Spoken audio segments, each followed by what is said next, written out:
হঠাৎ দুপুরবেলা খানা খাইয়া স্বামী বেচারা রেস্টে যাবে, হঠাৎ শুনে বাড়ির দরজার মধ্যে আওয়াজ, আল্লাহ করিম আমারে কিছু ভিক্ষা দেও, আমি 3 দিনের না খাওয়া ক্ষুধার্ত।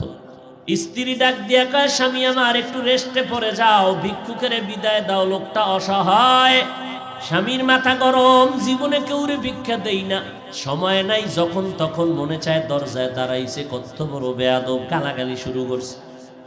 স্ত্রী কয়, স্বামী তুমি যে বাড়ি লেখা দিবা তা না, হালকা পাতলা কিছু দিয়ে দিলেই তো হয়ে যায়, গালি দাও কেন?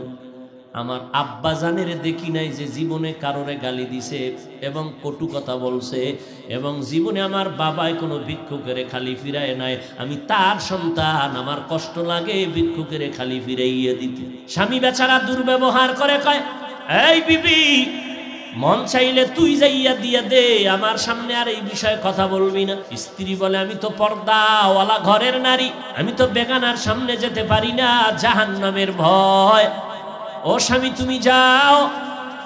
স্বামী বেচারা এতটা রাগ হয়ে গেল, রাগ হইয়া দরজা খুইলা ভিক্ষুকের এমন ধমকার গালি, এত বড় বেয়াদব, লজ্জা শরম নাই রে বেহায়া, যখন তখন দরজায় দাঁড়াইছো, চোখের আড়াল হয়ে যাবি 1 সেকেন্ডে যেন আর দেখি না। মাওলার বড় মুসিবত চাপায়া দিলে আমার আল্লাহ। কারণ অন্যায় করতে করতে সীমা লঙ্ঘন যখন করবে, গজব আসমান থেকে জমিনে নেমে আসবে মরার আগেই। আল্লাহর বান্দা যখন বকা দিয়া ভিক্ষুকের তাড়াইয়া দিল, তাড়াইয়া দরজাটারে জোরে বাড়ি মেরে আটকাইয়া দিছে।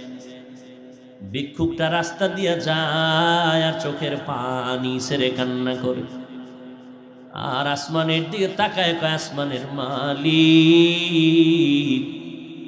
তুমি আমারে এমন গরিব বানাইছো যে মানুষের দ্বারে না গেলে আমার বাচ্চাদের মুখে খানা যায় না। সারাদিন ভিক্ষা করে ঘরের মধ্যে কিছু খানার আয়োজন করি, কিন্তু আল্লাহ এই দুনিয়া মগো গরিবের কেউ নাই, তুমি এমন গরিব বানাইছো।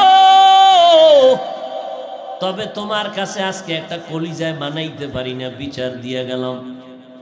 ওই লোকটা টাকাওয়ালা আমারে ভিক্ষা দিবে না বললেই তো হইতো, আমারে এতগুলো গালি কেন দিল আমি সহ্য করতে পারি না, মইরা যাইতে মনে চায়। আর দুনিয়ায় কেউ আমগো জুলুমের বিচারও করবে না, মালিক তোমার হাতের দ্বারা বিচারটা চাই। গরিবের কান্না কবুল হয়ে গেছে, জাগাত কবুল। চোখের পানির বর্দ আমার মারাত্মক, চোখের পানির বর্দ বড় মারাত্মক। বড় বড় বড় বড়রা কেন এত বিপদে পড়ে, কোন গরিবের জানি কান্দাইছে। চোখের পানির বরদোয়া জাগায় কবুল হয়ে যায়, আর সে আজিমে মাঝখানে পর্দা থাকে না,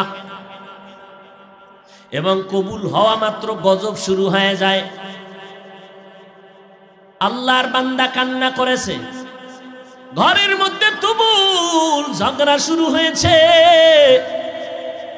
এবার স্ত্রীকে ডাক দিয়া তর্কে তর্কে তর্কে তর্কে, স্বামী বেচারা গরম, ব্যবহারের কোনো আদব নাই, ধমক দিয়া কয়, আমার ঘর থেকে বের হয়ে যাও, আর আমার ঘরে থাকবি না, আমার ভাত তোর জন্য হারাম করে দিলাম, তালাক দিয়ে দিলাম।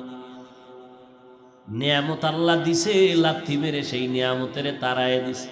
আমার আল্লাহর ওয়াদা, ওয়ালা ইন কাফারতুম ইন্না আযাবি লাশাদীদ, গাদ্দারি করবি কঠিন শাস্তির মুখে পড়তে হবে। কপাল থেকে নেককারিনী মহিলা তালাক দিয়ে দিল, কপাল খারাপ। অনেক মানুষ গ্রামে কয় সুখে থাকতে, বড় কঠিন। আল্লাহ শান্তি দেয়, মানুষ লাথি মাইরা তারায় দেয়, শান্তি লাগে না। আল্লাহর বান্দি চোখের পানি ছেড়ে কান্না শুরু করলেন, কারণ জাতের মাইয়া যারা, জাতের অজাতের না, জাতের যারা মাইয়া, এরা টাকার দিকে তাকায় না, সম্মান আর ইজ্জতের দিকে বড় নজর করে।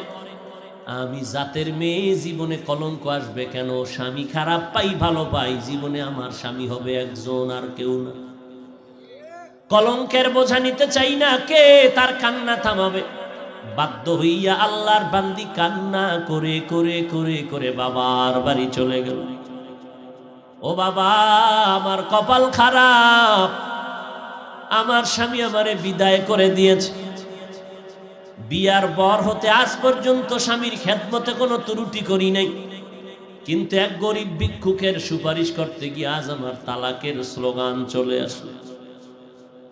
বাবাও বড় ভালো সন্তান, কন্যাকে সান্ত্বনা দিয়া কয় ধৈর্য ধারণ কর, কোরআন তেলাওয়াত কর, মালিকের ফয়সালার অপেক্ষায় থাক। দীর্ঘ 1টা বছর আল্লাহর বান্দি ঘরের মধ্যে পর্দা রক্ষা করে, কোরআন তেলাওয়াত করে, আর মাওলার দরবারে যায় নামাজে কান্দে। আল্লাহ, চাইছিলাম স্বামীটারে আমি হেদায়েতের পথে নিব, পারলাম না, কপালে নাই। আল্লাহ, তুমি এমন একজন স্বামী যদি আমারে কপালে রাখো, যেই স্বামী দিনদার হবে, একটা দিনদার স্বামী মিলায় দাও। দীর্ঘ 1 বছর পরে বিয়া হয়ে গেল, একজন দিনদার স্বামী পাইল। যদিও টাকা নাই, বাড়ি নাই, গরিব, কিন্তু আমার মাওলার বড় আশে। স্ত্রীর ওযুর পানিটা আগাইয়া দেয় আল্লাহ, স্ত্রীর গোসলের পানি আগাইয়া দেয়, বাথরুমটা নিজে ধুইয়া দেয়, খানার প্লেটে গিয়া খেদমত করে, রান্নাঘরে গিয়া খেদমত করে। আল্লাহ, আমার মায়ার নবীর কেমন আদর্শ। আম্মা জান আয়েশা বলে, পাক করতেছি, নবী আয়েশা খেদমত করে তরকারি আগায়। নবী একদিন বাজার থেকে রান্নার মাল কিনা নিজে হাতে কইরা নিয়ে যায়। একজন সাহাবী দৌড়ে কয়, নবী আপনি তো রহমাতুল লিল আলামিন, আপনি কেন নিবেন? ডাক দিয়ে কয়, সাহাবী, দায়িত্ব আমার, আমাকে পালন করার সুযোগ দাও, আমার দায়িত্ব পালন করতে হবে, আমি রহমতের নবী। এরে নবীর উম্মত, স্বামী এখন নামাজের আগে স্ত্রী কয় নামাজ পড়বা, রান্না বাড়ি বন্ধ। এক বেলার নামাজও যেন টাইমের থেকে উল্টা পাল্টা না হয়। নামাজ পড়বা, এরপরে রান্না হলে হলো, না হলে নাই। খাইয়া দাইয়া বড় শান্তিতে, মরিচ দিয়ে খাইয়াও বড় কলিজায় শান্তি। এবার আমার মাওলা কিছু আপন বান্দাদেরকেও মহাপরীক্ষায় ফালায়। এবার আল্লাহর পরীক্ষা শুরু হয়ে গেল। একদিনের ঘটনা, হঠাৎ দুপুর বেলা খানা খাইয়া স্বামী আর স্ত্রী রেস্টে যাবে, কথাবার্তা বলতেছে নির্জন ছোট ঘরের মধ্যে। আল্লাহর পরীক্ষা, দরজার সামনে আওয়াজ, একজন ভিক্ষুক ডাক দিছি, আমি ভিক্ষার জন্য আসছি, আমারে একটু ভিক্ষা দাও, আমি বড় ক্ষুধার্ত। আল্লাহর বান্দি চিন্তায় পড়ে গেল, সেই আগের পরীক্ষা না জানি শুরু হয়ে গেছে। আল্লাহর বান্দি এবার স্বামীকে বলবে দূরের কথা, স্বামী লাফ দিয়ে উঠা কয়, বিবি, এমন একটা টাইমে ভিক্ষুক আমার দরজায় দাঁড়াইছে, খানার টাইম, ভিক্ষা দিব পরের কথা, দেখো কিছু খানা দেওয়া যায়নি। ওই নিমক হারাম টাকাওয়ালারা গরিবের লাথি মারতে চিন্তাও করে না। অথচ মদিনার নবী বলেন, গরিবেরা ধনী লোকের 500 বছর আগে জান্নাতে চলে যাবে। আল্লাহর বান্দা বলে, বিবি দেখো। এবার স্বামী বেচারা দরজা খুলে দেখে ভিক্ষুক, বৃদ্ধ মানুষ, হাঁটতে বড় কষ্ট হয়। বলে, আসেন, খাইছেন নি? কয়, খাইনি। ঘরের দরজা খুইলা সামনে বসাইছেন একটা পাটির মধ্যে। ঘরে গেলেন, বিবি তাড়াতাড়ি কিছু দাও খানার জন্য।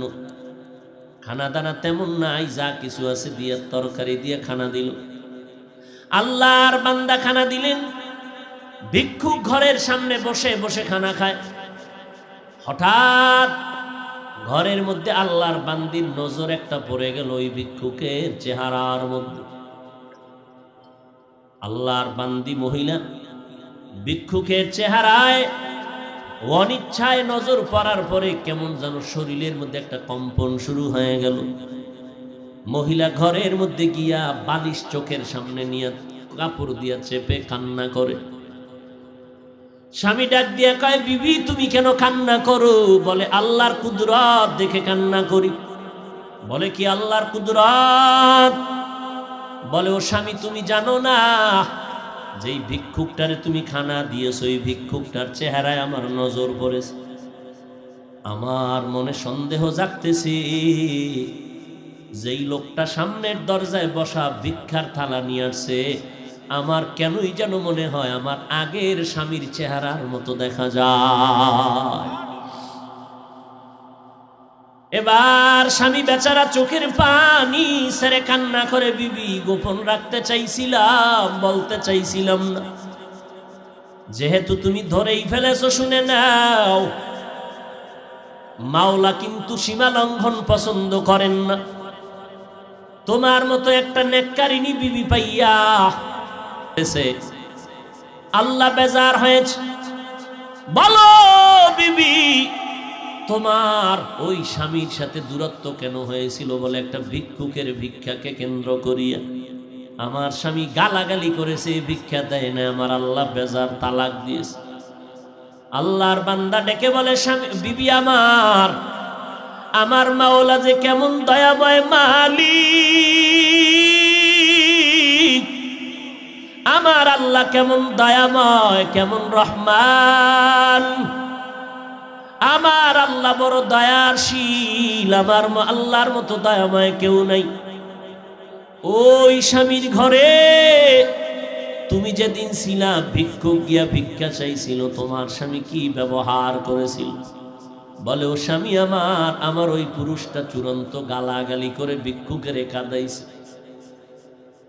এবার ডাক দিয়ে কয়, বিবি আমার, ওই দিন ভিক্ষুক ভিক্ষা চাইছিল, কিছু দিয়ে দিলেই তো হয়ে যেত, কিন্তু গাদ্দারি করার কারণে ভিক্ষুক এমন কান্না দিছে, আল্লাহ তাআলা ওই ভিক্ষুকের শুধু এখন ভিক্ষাই দেয় না, ভিক্ষা দেওয়ার আসল মালিকটা পর্যন্ত ভিক্ষুকের মাওলায় হাদিয়া দিছে। ওই দিনের ভিক্ষুক আর কেউ না, আমি স্বামী ছিলাম ওই দিনের ভিক্ষুক। আমি আমার মালিকের কাছে কান্না করার কারণে আজ আমারে আল্লাহ শুধু ভিক্ষাই দেয় নাই, আল্লাহ তাআলা ভিক্ষা দেওয়ার পুঁজি বড় মুক্তার দানা তোমাকে আল্লাহ আমারে হাদিয়া দিয়েছে। শুকরে নেমাত নেমাতাত আফজু কুনাত, কুফরে নেমাত আজকাফত বিরু কুনাত, হামদুলাকা শুকরে লাকায়া যুলমিনান, হাজিরিয়া নাজরি বরহালেমা।